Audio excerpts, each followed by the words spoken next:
عن عبد الله بن مسعود رضي الله تعالى عنه عبد الله بن مسعود رضي الله تعالى عنه বর্ণনা بينما يصلي رسول الله صلى الله عليه وسلم بفناء الكعبة একবার আল্লাহর নবী কাবা চত্বরে নামাজ আদায় করতেছে। নামাজ আদায় করার সময় আশেপাশে কাফেররা বৈশা আল্লাহ নবীর এই নামাজ আদায়ের দৃশ্য দেখতেছে।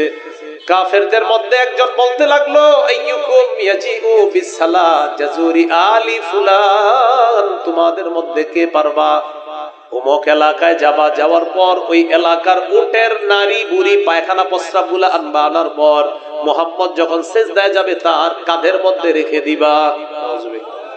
এটা বলার পর সবচেয়ে পাপিষ্ঠ নিকৃষ্ট এক ব্যক্তি, তার নাম উকবা ইবনে আবি মুআইদ, সে দাঁড়াইছে। সে বলল, আমি পারবো। ওই এলাকায় গেছে, উটের নারী বুড়ি এগুলা আনছে, আনার পর নবীজি সিজদায় গেছে। নবীর এই কাঁধের উপরে উটের এই প্রস্রাব পায়খানা গোবর নারী বুড়ি রেখে দিচ্ছে। নবীজি নামাজ পড়তেছে। আব্দুল্লাহ ইবনে মাসউদ রাদিয়াল্লাহু তাআলা আনহু বলেন, লা উগাইরু শাইআ লাউ কানা লি মানআ, আমার কিছু করার ছিল না, হায় যদি আমি বাধা দিতে পারতাম। এটা বলতেছে। ফাজাআলা বা'দুহুম ইউহিলু ইলা বা'দিন, নবীজি সিজদার মধ্যে আছে। একবার কল্পনা করেন, আল্লাহ নবী সিজদায়, তার কাঁধের উপরে উটের নারী বুড়িগুলা দেওয়া। কাফেররা পাশ থেকে হাসাহাসি করতেছে। হাসতে হাসতে একজন আরেকজনের উপর লুটুপুটু খায়। হাসতে হাসতে একজন আরেকজনের উপর পড়ে যাচ্ছে যে দেখো দেখো মুহাম্মদ কি করে। এইভাবে নবীজিকে কষ্ট দিয়েছে, কর্মের কষ্ট।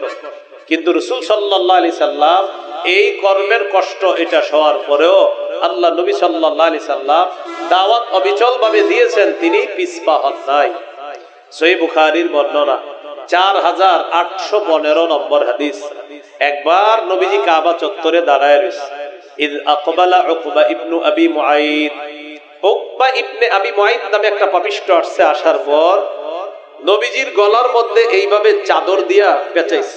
লাওয়া সাওবাহু ফি উনুকিহি, এইভাবে নবীর কাঁধে চাদর দিয়া পেঁচাইছে। পেঁচায়া খানাকাহু বিহি খানকান শাদীদা, দুই দিক দিয়ে এইভাবে চাদর দিয়া টান দিছে। এইভাবে টান দিছে, কল্পনায় আনেন, এইভাবে টান দিছে। টান দেওয়ার পর ফাঁসি লাগলে মানুষের যেমন কষ্ট হয়, আমাদের নবীর ওরকম কষ্ট হচ্ছে। টান দিছে, জোরে টান দিছে, খুব কষ্ট হইতেছে। ফাজা আবু বকর সিদ্দিক রাদিয়াল্লাহু তাআলা আন, আবু বকর সিদ্দিক রাদিয়াল্লাহু তাআলা আনহু আসলেন। আসার পর ফাখাযা বিমানকিবিহি, উকবা ইবনে আবি মুআইতের ঘাড় ধরে ধাক্কা দিলেন আর বললেন, তাকতুলুনা রাজুলান আইয়াকুলা রাব্বিয়াল্লাহ ওয়া ক্বাদ জাআকুম বিল বায়িনাতি মির রাব্বিকুম। আচ্ছা, তোমরা কি একটা মানুষকে এই কারণে হত্যা করবা যে সে বলে আমার রব হলো আল্লাহ, আর তোমাদের কাছে তিনি প্রমাণ নিয়ে এসেছেন, এই কারণে একটা লোককে কি তোমরা হত্যা করবা? এটা বললেন। তো দেখেন, নবীজির গলায় ফাঁস লাগায়া নবীজিরে মেরে ফেলার চেষ্টা করেছিলেন। তো আল্লাহর নবী দাওয়াতের কাছ থেকে পিছপা হন নাই। এইভাবে দাওয়াত দিতে দিতে রাসূলুল্লাহ সাল্লাল্লাহু আলাইহি সাল্লামকে যথেষ্ট নির্যাতন তারা করেছে। তো আল্লাহ রাসূল সাল্লাল্লাহু আলাইহি সাল্লাম পিছপা হন নাই। ক্বালা রাসূলুল্লাহ সাল্লাল্লাহু আলাইহি ওয়াসাল্লাম, বাল্লিগু আন্নী ওয়ালাউ আয়া, আমার পক্ষ থেকে একটা আয়াত যদি তোমরা জানো, এটা অন্যের কাছে তাবলীগ করো, প্রচার করো, পৌঁছায় দাও। তাহলে নবীজি আর যেহেতু আসবে না, শেষ নবী তিনি, তারপরে এই দায়িত্ব এখন উলামায়ে কেরামের, আমাদের, আমার, আপনার সমস্ত মুমিনের দায়িত্ব এখন নবীর কাজটা অন্যের কাছে পৌঁছায় দেওয়া। সূরা আলী ইমরানের 110 নম্বর আয়াতে আল্লাহ বলেন, কুনতুম খায়রা উম্মাতিন উখরিজাত লিন-নাস তা'মুরুনা বিল মা'রুফি ওয়া তানহাউনা আনিল মুনকারি ওয়া তু'মিনুনা বিল্লাহ। আল্লাহ তাআলা বলেন, তোমরাই হলো শ্রেষ্ঠ উম্মত, তোমাদেরকে মানুষের কল্যাণের জন্য বের করা হয়েছে। তোমাদের কাজ হলো তা'মুরুনা বিল মা'রুফি ওয়া তানহাউনা আনিল মুনকার, সৎ কাজের আদেশ করবা, অসৎ কাজ থেকে নিষেধ করবা, বাধা দিবা। এটা আমাদের কাজ। আল্লাহ আমাদেরকে করার তৌফিক দান করেন। সাইদা রাসূলুল্লাহ সাল্লাল্লাহু আলাইহি ওয়াসাল্লাম আলা সাফা, রাসূলুল্লাহ সাল্লাল্লাহু আলাইহি ওয়াসাল্লাম সাফা পাহাড়ের উপর উঠলেন। সাফা পর্বতের উপর উঠার পর আল্লাহ নবী আহ্বান করতে লাগলেন, ইয়া বানি ফিহরিন ইয়া বানি আদি লিবতুনি কুরাইশ। হে বনি ফিহর, হে বনি আদি। কুরাইশের অনেকগুলা এলাকার নাম বলে ডাক দিয়েছে। ডাক দেওয়ার পর নবীজি সাল্লাল্লাহু আলাইহি সাল্লাম তাদেরকে আহ্বান করে সকলকে ডাকলেন। ফাজাআ আবু লাহাবিন ওয়া কুরাইশ।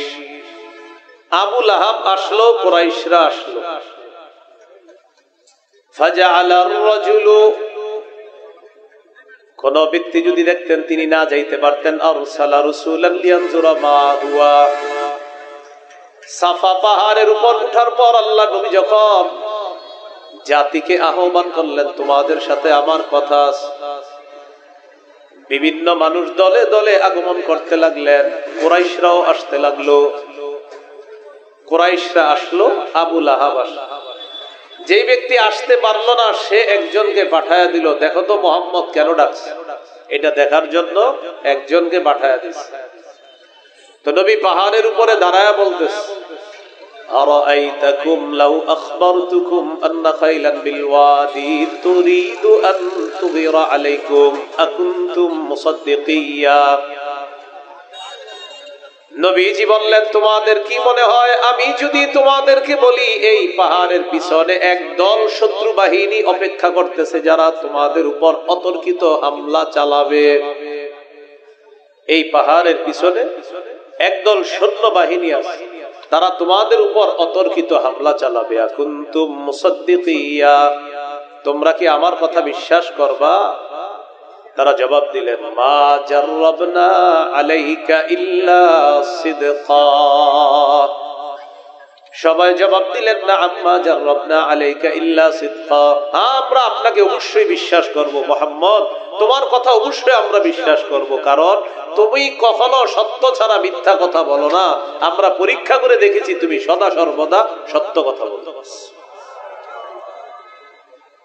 তো এটা বলার পর নবীজি বললেন, ফাইন্নী আনা নাযীরুল লাকুম বাইনা ইয়াদাই আযাবিন শাদীদ। আমি তোমাদেরকে যন্ত্রণাদায়ক আযাবের ব্যাপারে ভীতি প্রদর্শন করছি, কঠিন শাস্তি আছে। লা ইলাহা ইল্লাল্লাহ মানো, এটা না মানলে কঠিন শাস্তি। এই কথা বলার পর আবু লাহাব পাথর নিয়ে দাঁড়াইছে। আবু লাহাব বলল, তাব্বান লাকা সাইরাল ইয়াউম আলিহাযা জামাআতানা। মুহাম্মদ, তুমি কি আমাদেরকে এজন্য একত্রিত করেছো? তুমি ধ্বংস হও, নাউজুবিল্লাহ। তোমার পুরোটা দিন ধ্বংস হোক, নাউজুবিল্লাহ। আমাদেরকে এজন্য তুমি ডাকছো? তখন আল্লাহ তাআলা আয়াত নাজিল করলেন, তাব্বাত ইয়াদা আবি লাহাবিন ওয়া তাব। আবু লাহাবের দুই হাত ধ্বংস হোক, সে নিজেও ধ্বংস হোক। আমার নবীকে বলছে ধ্বংস হবে, আমি আল্লাহ আয়াত নাজিল করে দিলাম আবু লাহাব ধ্বংস হবে, তার দুই হাত ধ্বংস হবে। তখন আল্লাহ এই সূরা লাহাব নাজিল করছে। নবীজি এইভাবে দাওয়াতের কাজ প্রকাশ্যে শুরু করলেন। তো দাওয়াতের কাজ যখন প্রকাশ্যে করতে লাগলেন, আস্তে আস্তে মানুষ মুসলমান হয়। এই হলো নবীজির দাওয়াত শুরু হয়ে গেল প্রকাশ্যে। আমাদের নবী শেষ নবী, নবীজির পরে আর নবী আল্লাহ তাআলা নতুন করে কাউকে বানাবেন না। সহিহ বুখারীর বর্ণনা 3535 নম্বর হাদিস, 3535। قال رسول الله صلى الله عليه وسلم إن مثلي ومثل الأنبياء من قبلي كمثل رجل بنى بيتا فأحسنه وأجمله إلا موضع لبنة في زاوية। নবীজি বলেন, আমার দৃষ্টান্ত আর আমার পূর্ববর্তী যারা তাদের দৃষ্টান্ত হলো এমন এক ব্যক্তির মতো, যে ব্যক্তি একটা ঘর বানিয়েছে। তাকান, একটা ঘর, বলেন এটা কি একটা ঘর? ফাআহসানাহু ওয়া আজমালা, ঘরটা সুন্দরভাবে সাজিয়েছে। ইল্লা মাউদিআ লাবিনাতিন ফি জাওয়িয়া, ঘরের কোনায় একটা ইটের জায়গা পরিমাণ ফাঁকা আছে। বলেন তো সবাই, ঘর কি সমাপ্ত না অসমাপ্ত? একটা ঘর বানাইস, সুন্দর করে সাজিয়েছ, ঘরের কোনায় একটা ইটের জায়গা পরিমাণ ফাঁকা, তাহলে ঘর কি সমাপ্ত না অসমাপ্ত? অসমাপ্ত। তো فجعل الناس يطوفون به ويعجبون له ويقولون هل وضعت هذه اللبنة। সুন্দর এই ঘর মানুষ দলে দলে দেখতে যায়, ঘরটার চারপাশে মানুষ তওয়াফ করে দেখে, তওয়াফ মানে প্রদক্ষিণ করে দেখে। ওয়ায়াজাবুনা লা, ঘরটা যখন দেখে তবে ঘরের সৌন্দর্য দেখে আশ্চর্য হয়। মন দেন, ঘরটা সুন্দর, সবাই দেখে আর সবাই খুশি হয়, এত সুন্দর ঘর। সবাই ঘুরতে ঘুরতে একটা জায়গা দেখা বেশি আশ্চর্য হয়। আলেম ছাড়া অন্যরা বলেন তো কোন জায়গাটা দেখা? মাশাআল্লাহ, কোন জায়গাটা? ইটের খালি জায়গা। তো সবাই ঘুরে ঘুরতে ঘুরতে দেখে ঘর সুন্দর, কিন্তু একটা ইটের জায়গা ফাঁকা। তখন সবাই বলে এই ইটের জায়গাটা কেন ফাঁকা, ইট কেন লাগানো হয় নাই? আমাদের নবী বলেন আনাল্লাবিনা ওয়া আনা খাতামুন নাবিয়িন লা নাবিয়্যা বাদি। শোনো তোমরা, আমি হলাম সেই ইট। সুবহানাল্লাহ। আদম নবী থেকে ঈসা নবী পর্যন্ত নবুয়তের ঘর আল্লাহ সাজিয়েছে। ঘরটাকে নবুয়তের রঙে আল্লাহ রঙিন করেছেন। একটা ইটের জায়গা ফাঁকা, যেই জায়গাটা ফাঁকা এই জায়গা অন্য জায়গা নয়, ওই ইটটা হলাম আমি নবী মুহাম্মদ। আমার মাধ্যমে এই ইটের জায়গা পূরণ করে নবুয়তের ঘরের সৌন্দর্যের সমাপ্ত আল্লাহ করেছেন। আনা খাতামুন নাবিয়িন লা নাবিয়্যা বাদি। শোনো, আমি শেষ নবী, আমার পরে আর কোন নবী হবে না। আমি শেষ নবী, আমার পরে আর কোন নবী হবে না। এই হলো নবীজি সাল্লাল্লাহু আলাইহি সাল্লাম বলে দিলেন আমাদের নবী শেষ নবী, তারপরে আর নবী হবে না। তো যেহেতু নবী হবে না, তো এই কাজ করবে কে? দাওয়াতের কাজ। সহিহ বুখারীর বর্ণনা 3461 নম্বর হাদিস। قال رسول الله صلى الله عليه وسلم بلغوا عني ولو آية। আমার পক্ষ থেকে একটা আয়াতও যদি তোমরা জানো, এটা অন্যের কাছে তাবলীগ করো, প্রচার করো, পৌঁছায় দাও। তাহলে নবীজি আর যেহেতু আসবে না, শেষ নবী তিনি, তারপরে এই দায়িত্ব এখন উলামায়ে কেরামের, আমাদের, আমার, আপনার সমস্ত মুমিনের দায়িত্ব এখন নবীর কাজটা অন্যের কাছে পৌঁছায় দেওয়া। সূরা আলী ইমরানের 110 নম্বর আয়াতে আল্লাহ বলেন কুনতুম খায়রা উম্মাতিন উখরিজাত লিন-নাস তা'মুরুনা বিল মা'রুফি ওয়া তানহাউনা আনিল মুনকারি ওয়া তু'মিনুনা বিল্লাহ। আল্লাহ তাআলা বলেন তোমরাই হলা শ্রেষ্ঠ উম্মত, তোমাদেরকে মানুষের কল্যাণের জন্য বের করা হয়েছে।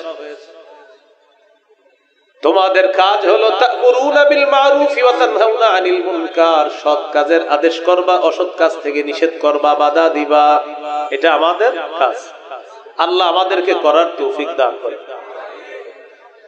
উলামায়ে কেরামের পরামর্শে নবীওয়ালা কাজ নবীর ওয়ারিসদের থেকে শিখে, নবীর ওয়ারিসরা যেভাবে বলবে ওইভাবে এই কাজটা যেন আমরা করতে পারি, অন্ধ অনুকরণ যেন ছেড়ে সঠিক অনুসরণ করে এই কাজ সবাই করতে পারি। আল্লাহ তৌফিক দান করেন।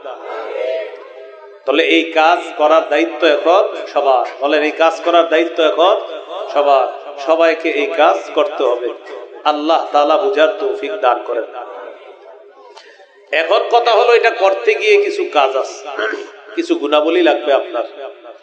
সেই গুণাবলীর মধ্যে 1 নাম্বার গুণ হলো ইখলাস। বলেন, 1 নাম্বার গুণ কি? ইখলাস থাকতে হবে এই কাজে যারা করব।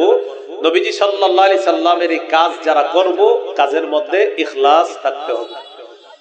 সূরা জুমারের 11 নম্বর আয়াতে আল্লাহ বলেন কুল ইন্নী উমিরতু আন আ'বুদাল্লাহা মুখলিসান লাহুদ্দিন। আল্লাহ তাআলা বলেন, নবী আপনি বলেন আমাকে আদেশ করা হয়েছে আমি যেন দ্বীনকে একনিষ্ঠ করে আল্লাহর জন্য ইবাদত করি। আমি যেন দ্বীনকে একনিষ্ঠ করে ইবাদত করি, এই ব্যাপারে আমাকে আদেশ করা হয়েছে। এই 1 নাম্বার ইখলাস। 2 নাম্বার আইয়াতাকিদা আন্নাহু ওয়ারিসুন বিদাওয়াতিহি সাল্লাল্লাহু আলাইহি ওয়াসাল্লাম লিনবিয়িনা মুহাম্মাদিন সাল্লাল্লাহু আলাইহি ওয়াসাল্লাম। যতজন ব্যক্তি দাওয়াতের কাজ করবে সবার এটা বিশ্বাস করতে হবে, আমি এই কোরআন সুন্নাহ প্রচার করার ক্ষেত্রে আমি আল্লাহ নবীর একজন ওয়ারিস। এই কথাটা বিশ্বাস করা, এই কথা কি করা? বিশ্বাস করা। আমরা নবীর ওয়ারিস। যারা অনুপস্থিত আছে তাদের কাছে এটা পৌঁছে দেওয়া, এটা আমাদের দায়িত্ব, কর্তব্য।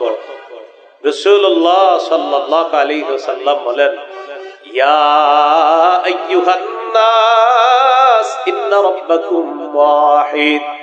হে লোক সকল, তোমাদের রব একজন। ওয়া আবাকুম ওয়াহিদুন, তোমাদের পিতা একজন। তোমাদের রব একজন, তোমাদের পিতা একজন।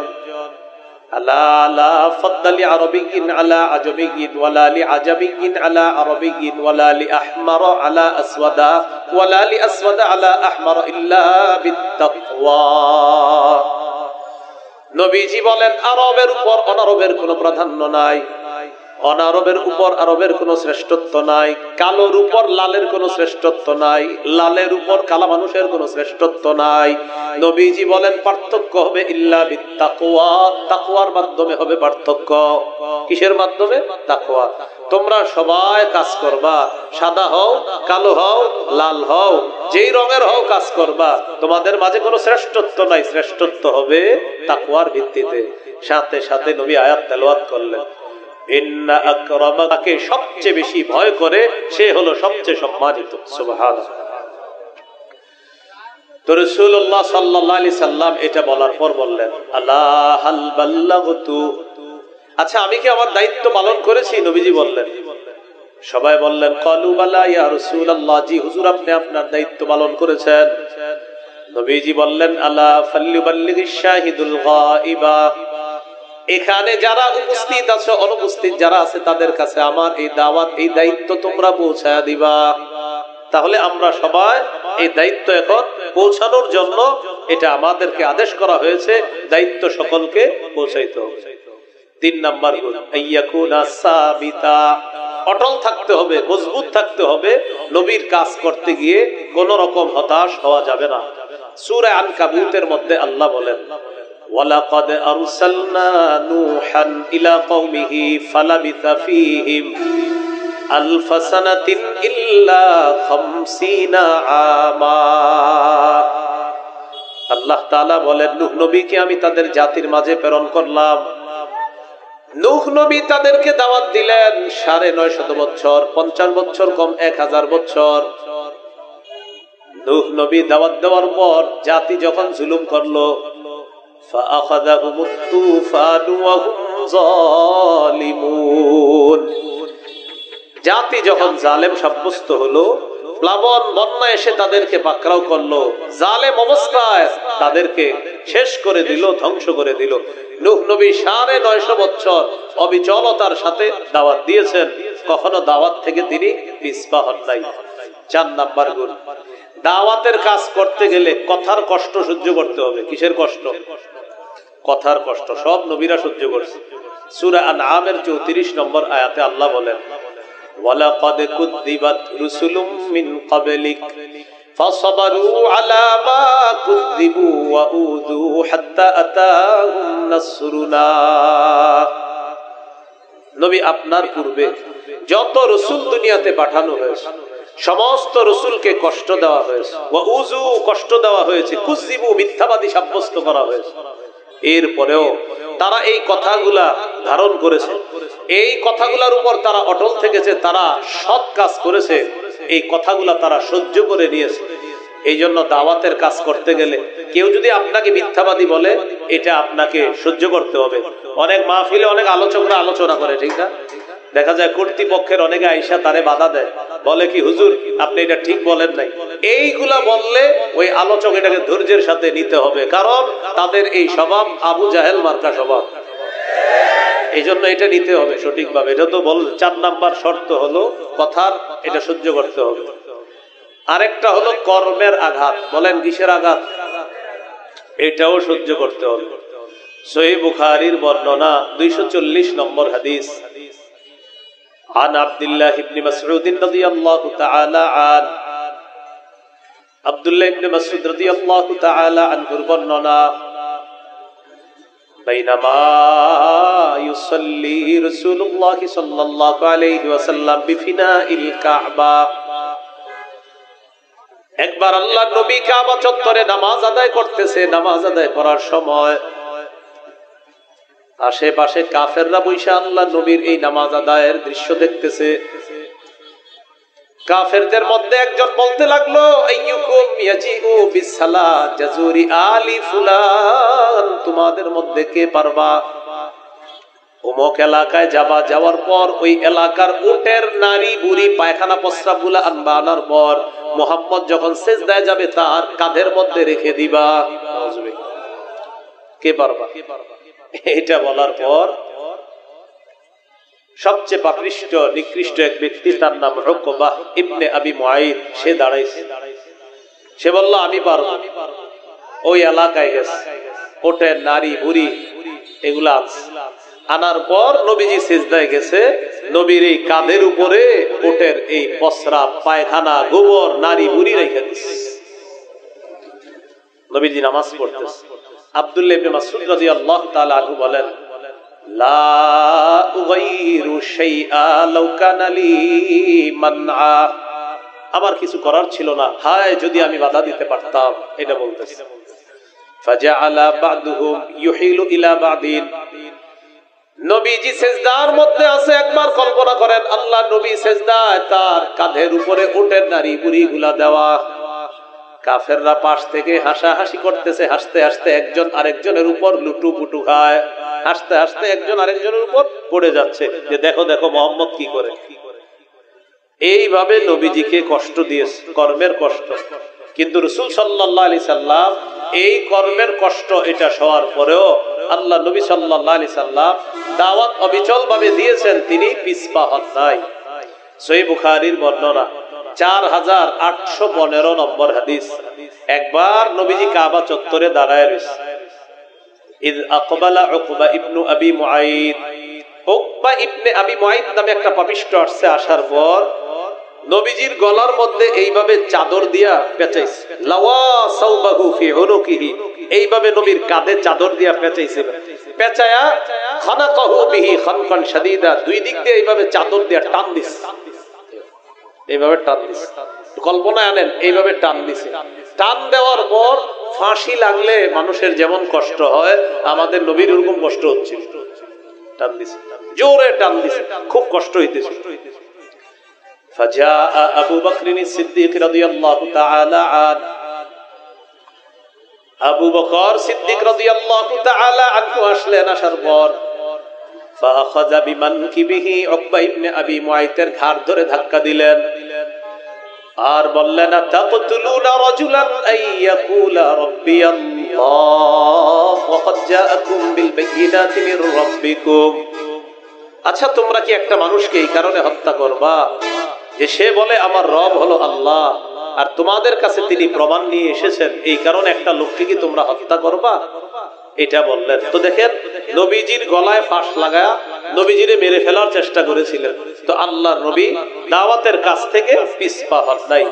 এইভাবে দাওয়াত দিতে দিতে রাসূলুল্লাহ সাল্লাল্লাহু আলাইহি সাল্লামকে যথেষ্ট নির্যাতন তারা করেছে। তো আল্লাহ রাসূল সাল্লাল্লাহু আলাইহি সাল্লাম পিছপা হন নাই। এটা হলো একজন দাওয়াত দিবে যিনি, তার 4 নাম্বার গুণ কথা কর্মের আঘাত সহ্য করা। তার 5 নাম্বার গুণ হবে, 5 নাম্বার বৈশিষ্ট্য হবে, যাদেরকে দাওয়াত দিবে তাদের হেদায়েতের জন্য দোয়া করা। সুবহানাল্লাহ, হেদায়েতের জন্য কি করা? দোয়া করা। একটা গোত্র ছিল নাম দাউস, বলেন কি নাম? আবার বলেন, দাউস। বুখারীর বর্ণনা, নবীজিরে বললেন, হুজুর আপনি দাউসের বিরুদ্ধে। আরেকজন বলল, আল্লাহ কি আর কাউরে পাইলো না নবী বানাইতে, তোমারই বানাইবে। এইভাবে যুবক ছেলেদেরকে বলল, মুহাম্মদ নামে একটা লোক আমগরে দাওয়াত দিতে আসছে, এই লোকটা হলো পাগল। তখন ছেলেরা কি করলো? পাথর ইত্যাদি নিয়ে রাসূল সাল্লাল্লাহু আলাইহি সাল্লামকে আঘাত করা শুরু করলো। নবীজি রক্তাক্ত হলেন। তায়েফের জমিনের মধ্যে আল্লাহ রাসূল সাল্লাল্লাহু আলাইহি সাল্লাম পড়ে রইলেন। হঠাৎ নবীজি বলেন, আমার হুঁশ ফিরে আসছে। মুসলিমের বর্ণনা, বুখারীর বর্ণনা, হুশ ফিরে আসার পর ফাইদা আনা বিকরলিস সাআলিব, করনুস সাআলিব নামক একটা জায়গায় দেখি আমি উপরের দিকে তাকাইলাম, তাকায় দেখি জিবরিল আমিন তার ডানা দিয়ে আমাকে ছায়া দিয়ে রাখছে। তখন আমাকে সালাম দিছে, আমি সালামের জবাব নিলাম। একজন ফেরেশতা জিবরিল নিয়ে আসছে, ওই ফেরেশতা আমারে সালাম দিছে। সালাম দেওয়ার পর ওই ফেরেশতা আমাকে বলল, এই পাহাড়ের দায়িত্বে আমি নিয়োজিত আছি, আল্লাহ আমাকে পাঠাইছে, আপনি বলেন আপনি যদি হুকুম করেন এই দুই পাহাড় চাপা দিয়ে আমি তায়েফবাসীকে ধ্বংস করে দিই। আপনি যদি বলেন দুই পাহাড় চাপা দিয়ে আমি তায়েফবাসীকে ধ্বংস করে দিই। তখন নবীজি বললেন, লা বাল আরজু আইয়ুখরিজাল্লাহু মিন আসলাবিহিম মান ইয়া'বুদুল্লাহা লা ইউশরিকু বিহি শাইআ।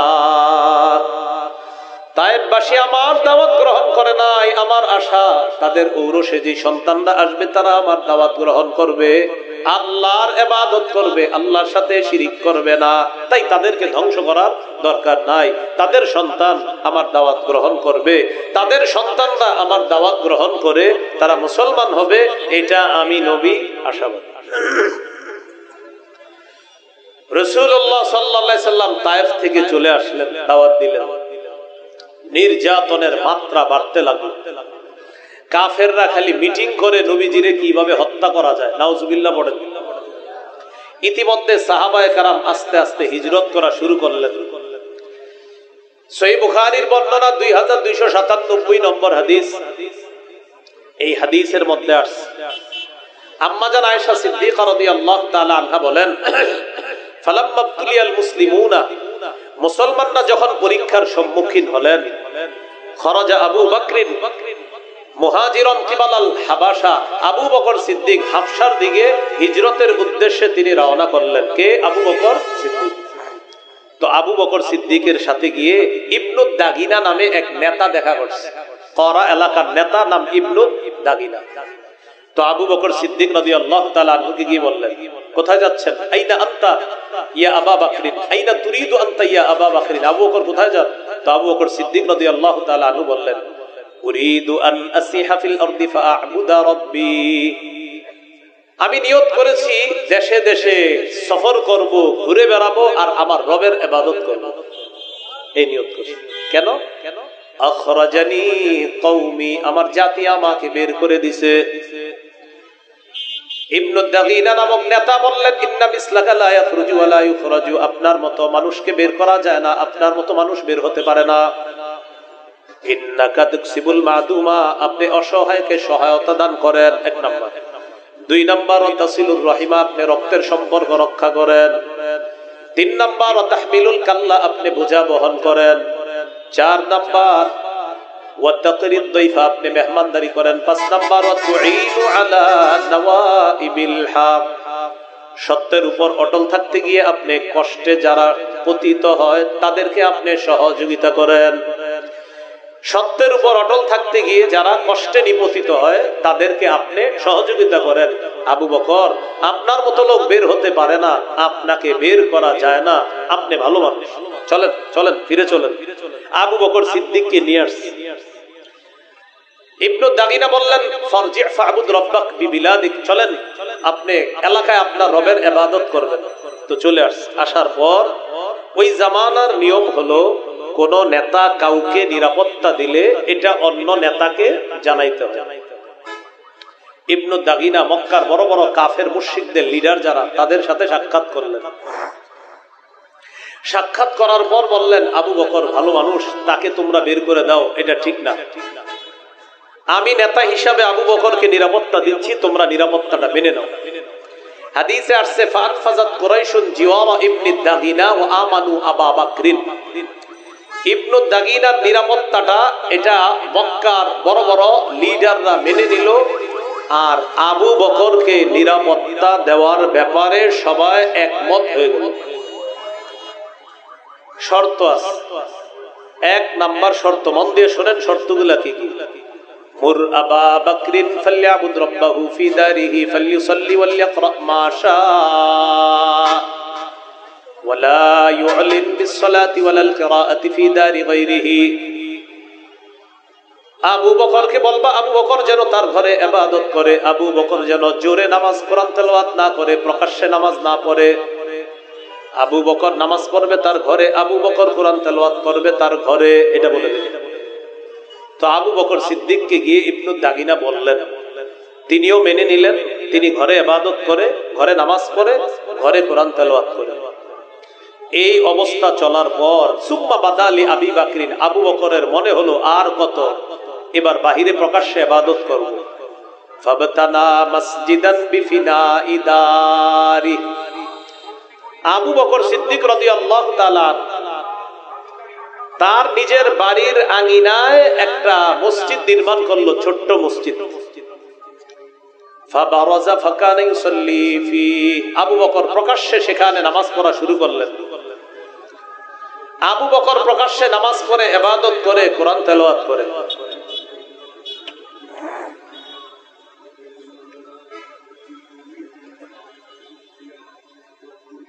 এটা 22তম ঐতিহাসিক তাফসিরুল কোরআন মাহফিল।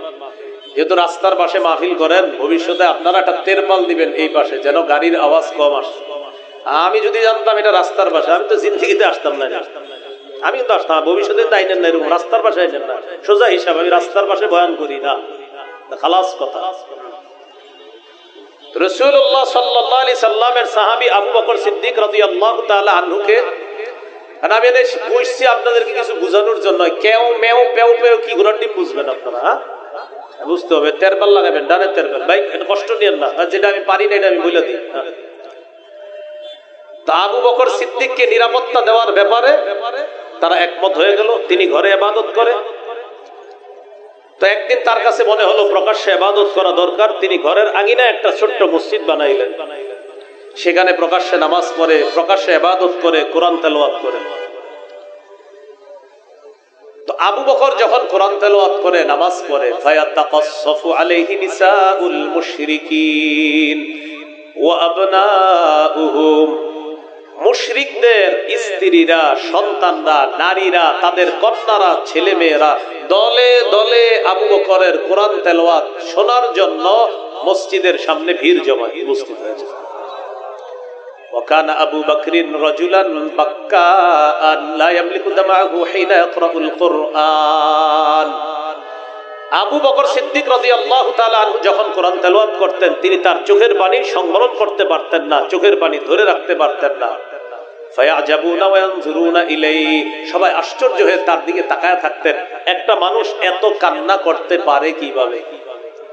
তা আবু বকর সিদ্দিক রাদিয়াল্লাহু তাআলা যখন এইভাবে প্রকাশ্যে ইবাদত করা শুরু করলেন, মক্কার কাফেরদেরকে বিষয়টা ভাবিয়ে তুলল। ফাআফযা যালিকা কুফার কুরাইশ, কাফের লিডার যারা, তাদেরকে এই বিষয়টা ভাবিয়ে তুলল। তখন তারা ইবনু দাগিনাকে ডাকলো। ডাকার পর বলল, ইবনু দাগিনা, শর্ত ছিল কি, করলা কি? তো ইবনু দাগিনাকে বলল, আবু বকরের কাছে যাও, যাওয়ার পর দুইটা অপশন তার সামনে রাখবা। ইন আহাব্বা আইয়াকতাসিরা আলা আইয়াবুদা রাব্বাহু ফি দারি, এক নাম্বার আবু বকরকে বলবা হয়তো সে তার ঘরে ইবাদত করবে, অন্যথায় সে যদি প্রকাশ্যে ইবাদত করে তার নিরাপত্তা নামাটা তোমারে যেন ফিরায়া দেয়। ইবনু দাগিনা আবু বকরের কাছে গেছে, শিক্ষণীয় বিষয় শুনেন। যাওয়ার পর আবু বকরকে বললেন, আবু বকর হয়তো ঘরে ইবাদত করবেন, না হয় আপনার নিরাপত্তা যে আমি দিয়েছি এটা আমারে ফিরায়া দেন। আবু বকর সিদ্দিক বললেন, ইন্নী আরুদ্দু ইলাইকা জিওয়ারাকা ওয়া আরদা বিজিওয়ারিল্লাহ, আমি আপনার নিরাপত্তা ফিরিয়ে দিচ্ছি, আমি আল্লাহর নিরাপত্তায় খুশি। কার নিরাপত্তায় খুশি? আল্লাহর নিরাপত্তায় আমি খুশি, আপনার নিরাপত্তা আমি ফিরিয়ে দিচ্ছি। তো এই কথা বলার পর আবু বকর সিদ্দিক রাদিয়াল্লাহু তাআলা আনহু প্রকাশ্যে ইবাদত করতে লাগলেন। নবীজি একদিন বললেন, শোনো, উরিতু দারা হিজরতিকুম, আমাকে স্বপ্নে তোমাদের হিজরতের ঘরটা, হিজরতের স্থান, হিজরতের জায়গাটা দেখিয়ে দেওয়া হয়েছে স্বপ্নে। এই কথা বলার পর নবী বললেন, রাআইতু সাবখাতান দারা নাখলিন বাইনা লাবাতাইন, দুইটা এলাকার মাঝে খেজুর গাছ বেষ্টিত একটা এলাকা আমি স্বপ্নে দেখলাম, এটাই হবে হিজরতের জায়গা। সবাই দলে দলে হাবশার পরিবর্তে হিজরত করার জন্য এখন রওনা করলেন মদিনায়। রাসূলুল্লাহ সাল্লাল্লাহু আলাইহি সাল্লাম তার সাহাবী আবু বকরকে বললেন, আবু বকর, আমার মনে হচ্ছে অতি তাড়াতাড়ি আল্লাহ আমাকে হিজরতের হুকুম করবে, আর তুমি হবা আমার হিজরতের সাথী, একটু অপেক্ষা করো। আবু বকর সিদ্দিক রাদিয়াল্লাহু তাআলা আনহু তখন দুইটা বাহন লালন পালন করতে লাগলেন। 4 মাস বাবলা গাছের পাতা খাওয়াইতে লাগলেন। এক বাহনে আবু বকর সিদ্দিক চড়বে, আরেক বাহনে নবী চড়বেন। দুইজন একসাথে মদিনায় হিজরতের উদ্দেশ্যে রওনা করলেন। সাহাবায়ে কেরাম মক্কা থেকে চলে গেলেন মদিনায় হিজরত করার জন্য। হিজরতের উদ্দেশ্যে দলে দলে রওনা করলেন। ঘর বাড়ি যা আছে সব ছেড়ে সাহাবায়ে কেরাম নবীর সাথে চলে গেলেন মদিনায়। মদিনায় যাওয়ার পর আল্লাহ পাক রব্বুল আলামিন এই 13 বছর জুলুম নির্যাতন সহ্য করার পর সূরা হজের আয়াত আল্লাহ নাজিল করলেন, উযিনা লিল্লাযীনা ইউকাতালুনা বিআন্নাহুম যুলিমু। যাদেরকে নির্যাতন করা হয়েছে, অত্যাচার করা হয়েছে, এতদিন অনুমতি দেওয়া হলো, এখন জিহাদের অনুমতি দেওয়া হলো। আর না, অনেক কষ্ট সহ্য করেছেন, এবার জিহাদের অনুমতি প্রদান করা হলো। কি শিখলাম? 13 বছর সন্ত্রাসী সহ্য করার পর হিজরত করে চলে গেলেন মদিনায়। আল্লাহ আয়াত নাজিল করলেন, এবার যদি কাফেররা কোনো ঝামেলা করে, পাল্টা আপনারাও প্রতিহত করবেন। তাহলে সন্ত্রাস স্ত্রীরা, সন্তানরা, নারীরা, তাদের কন্যারা, ছেলে মেয়েরা দলে দলে আবু বকরের কোরআন তেলাওয়াত শোনার জন্য মসজিদের সামনে ভিড় জমা উপস্থিত হয়েছে। وكان أبو بكر رجلا بكاء لا يملك دمعه حين يقرأ القرآن।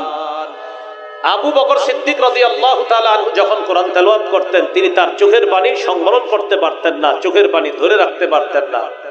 ফায়াজাবুনা ওয়া ইয়ানজুরুনা ইলাইহি, সবাই আশ্চর্য হয়ে তার দিকে তাকায় থাকতেন। একটা মানুষ এত কান্না করতে পারে কিভাবে? তা আবু বকর সিদ্দিক রাদিয়াল্লাহু তাআলা যখন এইভাবে প্রকাশ্যে ইবাদত করা শুরু করলেন, মক্কার কাফেরদেরকে বিষয়টা ভাবিয়ে তুলল। ফাআফযা যালিকা কুফার কুরাইশ, কাফের লিডার যারা, তাদেরকে এই বিষয়টা ভাবিয়ে তুলল। তখন তারা ইবনু দাগিনাকে ডাকলো। ডাকার পর বলল, ইবনু দাগিনা, শর্ত ছিল কি, করলা কি? তো ইবনু দাগিনাকে বলল, আবু বকরের কাছে যাও, যাওয়ার পর দুইটা অপশন তার সামনে রাখবা। ইন আহাব্বা আইয়াকতাসিরা আলা আইয়াবুদা রাব্বাহু ফি দারি, এক নাম্বার আবু বকরকে বলবা হয়তো সে তার ঘরে ইবাদত করবে, অন্যথায় সে যদি প্রকাশ্যে ইবাদত করে তার নিরাপত্তা নামাটা তোমারে যেন ফিরায়া দেয়। ইবনু দাগিনা আবু বকরের কাছে গেছে। শিক্ষণীয় বিষয় শুনেন। যাওয়ার পর আবু বকরকে বললেন, আবু বকর, হয়তো ঘরে ইবাদত করবেন, না হয় আপনার নিরাপত্তা যে আমি দিয়েছি এটা আমারে ফিরায়া দেন। আবু বকর সিদ্দিক বললেন, ইন্নী আরুদ্দু ইলাইকা জিওয়ারাকা ওয়া আরদা বিজিওয়ারিল্লাহ, আমি আপনার নিরাপত্তা ফিরিয়ে দিচ্ছি, আমি আল্লাহর নিরাপত্তায় খুশি। কার নিরাপত্তায় খুশি? আল্লাহর নিরাপত্তায় আমি খুশি, আপনার নিরাপত্তা আমি ফিরিয়ে দিচ্ছি। তো এই কথা বলার পর আবু বকর সিদ্দিক রাদিয়াল্লাহু তাআলা আনহু প্রকাশ্যে ইবাদত করতে লাগলেন। নবীজি একদিন বললেন, শোনো, উরিতু দারা হিজরতিকুম, আমাকে স্বপ্নে তোমাদের হিজরতের ঘরটা, হিজরতের স্থান, হিজরতের জায়গাটা দেখিয়ে দেওয়া হয়েছে স্বপ্নে।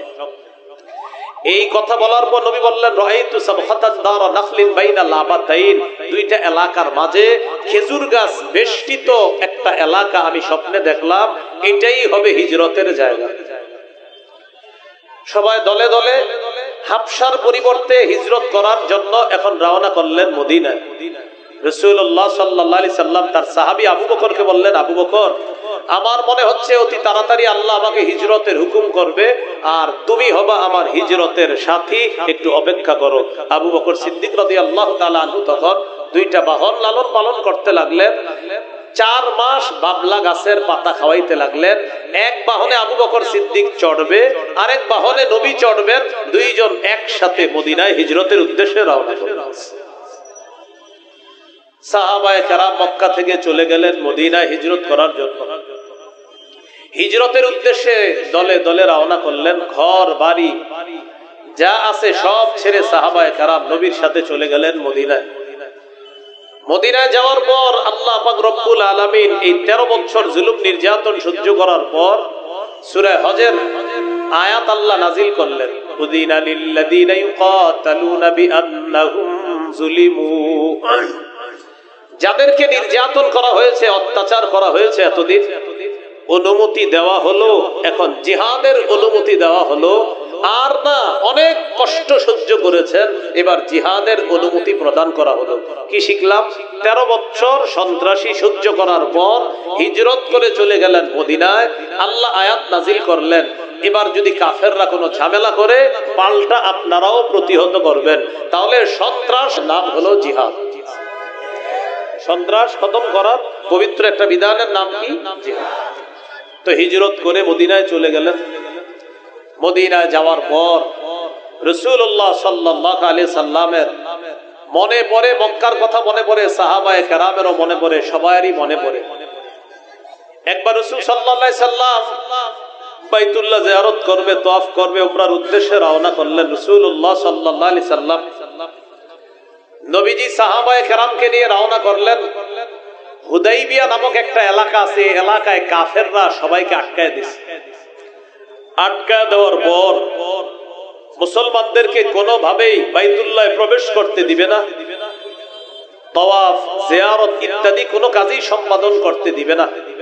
ইতিমধ্যে নবীজির পক্ষ থেকে ওসমান গনি রাদিয়াল্লাহু তাআলা আনহু, তিনি ব্যবসায়ী মানুষ ছিলেন, তার একটা আলাদা মর্যাদা ছিল কাফেরদের কাছে ব্যবসায়ী হিসাবে, তাকে পাঠাইলেন তাদের সাথে কথা বলার জন্য। ইতিমধ্যে খবর প্রকাশ পেয়ে গেল ওসমানকে শহীদ করে দেওয়া হয়েছে। এই কথা ছড়িয়ে যাওয়ার পর নবীজি সাল্লাল্লাহু আলাইহি সাল্লাম বায়াত দেওয়া শুরু করলেন, ওসমান হত্যার বদলা না নিয়ে আমরা মদিনায় ফিরে যাব না। ওই বায়াতকে বলা হয় বাইআতুর রিদওয়ান। গাছের নিচে একটা বায়াত হয়েছিল। এই ব্যাপারে সূরা ফাতিহা আল্লাহ বলেছেন, লাকাদ রাদিয়াল্লাহু আনিল মুমিনিনা ইয ইউবাইউনাকা, নবী আপনার কাছে যারা বায়াত হয়েছে ওই গাছের নিচে আল্লাহ তাদের সবার উপর সন্তুষ্ট হয়ে গেছে। তো কাফেরদের সাথে একটা চুক্তি হয়েছে। কি চুক্তি হয়েছে? আপনার কাফেরদের পক্ষ থেকে মাথা মোটা টাইপের কিছু কথাবার্তা, কাফেরদের পক্ষ থেকে একদম, আমাদের কেউ যদি মদিনায় যায় তাকে ফেরত দিতে হবে, তোমাদের কেউ যদি মক্কায় আসে তাকে ফেরত দিব না। এই মানে দেখেন কোন ধরনের আপনার চুক্তিনামা ইত্যাদি। তো এই বছর তোমরা সবাই ফিরে যাবা, কেউ মক্কায় ঢুকতে পারবা না। এরপরে কবে আসবা এগুলো চুক্তি হইতেছে, আসার সময় কোনো অস্ত্র আনা যাবে না, কিচ্ছু আনা যাবে না ইত্যাদি চুক্তি করতেছে। এই জাতীয় মাথা মোটা মার্কা চুক্তি যখন কাফেররা খালি করতেছে, নবীজি সাল্লাল্লাহু আলাইহি সাল্লাম এই সব কিছু মেনে নিচ্ছে। ওমর ফারুক রাদিয়াল্লাহু তাআলা আনহু বলতেছে, হুজুর এটা কোনো কথা যে তারা যা বলবে আমরা সব মেনে নিব? তখন আল্লাহ তাআলা আয়াত নাজিল করলেন, ইন্না ফাতাহনা লাকা ফাতহাম মুবিনা, নবী আমি আপনাকে স্পষ্ট বিজয় দান করেছি। সুবহানাল্লাহ। কি দান করেছি? স্পষ্ট বিজয়। এটা হলো অতীতকালীন ক্রিয়া। অতীতকালীন ক্রিয়া মানে আমি বিজয় দিয়ে দিছি। অনুবাদ কি? আমি বিজয় দিয়ে দিছি, আমি আপনাকে স্পষ্ট বিজয় দান করলাম। তো এখন তো বিজয় তো হয় নাই। তোমার ফারুক রাদিয়াল্লাহু তাআলা হুজুর বলতেছে, হুজুর এটা বিজয়। আল্লাহ বলতেছে আমি স্পষ্ট বিজয় দিয়ে দিয়েছি। তো এটা বলার পর রাসূল সাল্লাল্লাহু আলাইহি সাল্লাম চলে গেলেন সবাইকে নিয়ে। এই হুদাইবিয়ার সন্ধি মেনে নেওয়ার পর বিজয়টা কিভাবে শুরু হয় দেখেন। নবীজির চারিত্রিক বৈশিষ্ট্য গুণাবলী কাফেরদের সামনে নবীর ধৈর্য অবিচলতা দেখে বেঈমানরা দলে দলে মুসলমান হতে শুরু করেছে। এর 2 বছর পর মতামত আছে এখানে, সময় নিয়ে নবীজি সাল্লাল্লাহু আলাইহি সাল্লাম মক্কায় চূড়ান্তভাবে মক্কা বিজয় করার জন্য রওনা করার মনস্থির করেছিলেন। এখানে কিছু ইতিহাস আছে হাতিব ইবনে আবি বালতাআ রাদিয়াল্লাহু তাআলা আনহুকে নিয়ে। যাই হোক, তো নবীজি সাল্লাল্লাহু আলাইহি সাল্লাম এরপরে দলবল নিয়ে যখন মক্কায় আসলেন, মক্কায় আসার আগেই বেঈমান যারা ছিল লিডাররা, তাদের অন্তরে আলাদা এক ধরনের ভীতি সৃষ্টি করে দেওয়া হয়েছে। আসার সময়ও আপনার কয়েকজন আপনার যারা আগে অমুসলিম ছিল তারা মুসলমান হয়েছে, এবং মক্কায় প্রবেশের আগে নবীজির শ্বশুর আবু সুফিয়ান রাদিয়াল্লাহু তাআলা তিনিও কিন্তু আপনার মুসলমান হয়েছে। আবু সুফিয়ান রাদিয়াল্লাহু তাআলা নবীজি মক্কায় আসলেন, আল্লাহ তাআলা যুদ্ধ বিগ্রহ কলহ বিবাদ রক্তপাত ছাড়াই মুসলমানদেরকে মক্কা বিজয় আল্লাহ দান করে দিয়েছেন। তো এই জন্য আল্লাহ আগেই বলছে আমি বিজয় দিয়ে দিয়েছি আপনাকে, বিজয় দান করলাম। আল্লাহ যেহেতু বলছে বিজয় দান করলাম, তো নিশ্চিত মক্কা বিজয় হবে। নবীজি এসে বলেছিলেন আমার কাছে তোমরা কেমন আচরণ করো? তো নবীজি সাল্লাল্লাহু আলাইহি সাল্লামের কাছে তারা বলেছিল যে তোমার কাছে তো আমরা এই ভালো ভালো আচরণ করি, কামনা করি। রাসূল সাল্লাল্লাহু আলাইহি সাল্লাম বলেছিলেন আবু সুফিয়ানের ঘরে যারা যাবে তারা নিরাপদ, অমুক জায়গায় যারা আশ্রয় নিবে তারা নিরাপদ। 6 জন ছাড়া, কোন বর্ণনায় 9 জন, কোন বর্ণনায় 11 জন ছাড়া সকলকে সাধারণ ক্ষমা ঘোষণা করে দিয়েছে। তো যাদেরকে ক্ষমা করা হয় নাই এর মধ্যে আপনার আবু জাহেল, তার সন্তানও ছিল ইকরামা ইবনে আবি জাহেল। এই ইকরিমা রাদিয়াল্লাহু তাআলা আনহুকে যদিও ক্ষমা করে নাই প্রথমে, তো পরবর্তীতে সুপারিশের মাধ্যমে তার কাছে দাওয়াত পৌঁছে এবং আল্লাহ রাসূল তাকেও ক্ষমা করে দেয়, তিনিও মুসলমান হয়ে গেছেন। এর মধ্যে একজন হলো হিন্দা রাদিয়াল্লাহু তাআলা আনহার গোলাম ওয়াহশী, যিনি হযরত হামজা রাদিয়াল্লাহু তাআলা আনহুকে শহীদ করেছিল উহুদের যুদ্ধে। এই ওয়াহশী রাদিয়াল্লাহু তাআলা আনহুকেও ক্ষমা করা হয় নাই। নবীজির কাছে দেখা করতে নিয়ে গেছে দাওয়াত দিয়ে নিয়ে যাওয়ার পর নবীজি তার চাচার শহীদের ঘটনাটা ওয়াহশীর কাছে শুনেছিলেন। নবীজি খুব কান্না করেছিলেন শুনে। ওয়াহশীকেও আল্লাহ রাসূল ক্ষমা করে দিয়েছেন এবং তিনিও মুসলমান হয়ে গেছেন। তো এই হলো রাসূল সাল্লাল্লাহু আলাইহি সাল্লামের মক্কা জীবনে দাওয়াতি কার্যক্রম শুরু করার পর 13 বছর নির্যাতন অত্যাচার সহ্য করার পর তাদের অত্যাচারে অতিষ্ঠ হয়ে আল্লাহ রাসূল সাল্লাল্লাহু আলাইহি সাল্লাম হিজরত করে আবু বকর সিদ্দিক রাদিয়াল্লাহু তাআলা আনহুকে নিয়ে মক্কা থেকে মদিনায় চলে গেলেন। সেখান থেকে আবার আল্লাহ তাআলা বিভিন্ন কৌশলের মাধ্যমে মক্কা পুনরায় রাসূল সাল্লাল্লাহু আলাইহি সাল্লাম তথা মুসলমানদের অধীনে আল্লাহ নিয়ে এসেছেন। আনার পর সাহাবায়ে কেরাম মনে করলো অনেকে, নবীজি মনে হয় আর মদিনায় যাবে না মক্কা বিজয়ের পর। তো কান্না করা শুরু করে দিয়েছে অনেক আনসারী সাহাবী যারা মদিনা। তাদের কান্না দেখে নবীজি সাল্লাল্লাহু আলাইহি সাল্লাম বলেছিলেন না, আমি মদিনায় ফিরে যাব, মদিনায় আমার থাকা হবে, সেখানেই আমি যাব। মক্কাও ভালোবাসি, মদিনাও ভালোবাসি। নবীজি সাল্লাল্লাহু আলাইহি সাল্লাম মদিনাকেই বেছে নিয়েছিলেন। মদিনাতেই তার ইন্তেকাল হয়েছে। আম্মা জান আয়েশা সিদ্দিকা রাদিয়াল্লাহু তাআলা আনহার ঘরে, এখানেই নবীজির ইন্তেকাল হয়েছে। এখানে আল্লাহ রাসূল সাল্লাল্লাহু আলাইহি সাল্লামকে দাফন করা হয়েছে। এই হলো মোটামুটি ভাবে কিভাবে হিজরতের প্রেক্ষাপটটা তৈরি হয়েছিল। কষ্ট ইত্যাদি নির্যাতনের মাধ্যমে প্রেক্ষাপট তৈরি হয়। এরপরে হিজরত করেন। হিজরত করার পর আবার মক্কা আল্লাহ নবী এবং সাহাবীদের অধীনে নিয়ে আসেন। এখান থেকে কয়েকটা বিষয় শিক্ষণীয়। সেটা হলো দাওয়াতি কাজ করতে গেলে কথা, কর্ম ইত্যাদির কষ্ট সহ্য করা, পাশাপাশি নির্যাতনের মাত্রা, অতিষ্ঠ ইত্যাদি যদি মাত্রা খুব বেড়ে যায়, এরপর যদি আমাদের কোথাও যাওয়ার প্রয়োজন হয় সেখানে যাওয়াটা এটাও অন্যায় না, এটাও দোষণীয় না। মুসলমানদের কোন দেশ শুধু বাংলাদেশ আমরা এমন না, মুসলমানদের দেশ হলো সারা পৃথিবী। সারা পৃথিবী হলো মুসলমানদের জন্য। এই কথাগুলা মাথায় রাখা। মক্কি জীবনের যে 13 বছরটা, এটা আমরা বেশি বেশি পড়ব। এরপরে হিজরতের প্রেক্ষাপটটা এটাও আমরা পড়ব। হুদাইবিয়ার যে ঘটনাগুলা বিস্তারিত ভাবে আমরা তারিখের কিতাবে পড়ার চেষ্টা করব। আল্লাহ তাআলা আমাদের সকলকে আজকে আমরা যে কথাগুলা শুনলাম, ধৈর্য, অবিচলতা, হিজরত এবং বিজয় ইত্যাদি এই বিষয়গুলা মাথায় রেখে আমরা সবাই যেন রাসূলুল্লাহর আদর্শ আমাদের জীবনে বাস্তবায়ন করতে পারি। আল্লাহ তৌফিক দান করেন। আজকের আলোচনাটা আমার সংকলন মিম্বরের আমানতের একদম প্রথম আলোচনা। আজকের আলোচনাটা মিম্বরের আমানত প্রথম খণ্ডের প্রথম আলোচনাটাই আজকে যে আলোচনাটা করলাম। আরো বিস্তারিত সেখানে পাবেন। যাদের প্রয়োজন হয় 6 খণ্ড আছে গাড়িতে, যদি গাড়ি আশেপাশে থাকে গাড়ি থেকে সংগ্রহ করে নিতে পারেন। 6 খণ্ডই সংগ্রহ করেন। এক এক খণ্ডের আলাদা বিষয়বস্তু ওদের কাছ থেকে জেনে নিয়ে সংগ্রহ করে নিতে পারেন। আল্লাহ তাআলা আমাদের সকলকে যে কথাগুলা শুনলাম বললাম আমরা সবাই যেন আমল করতে পারি। আসসালামু আলাইকুম ওয়া রাহমাতুল্লাহ।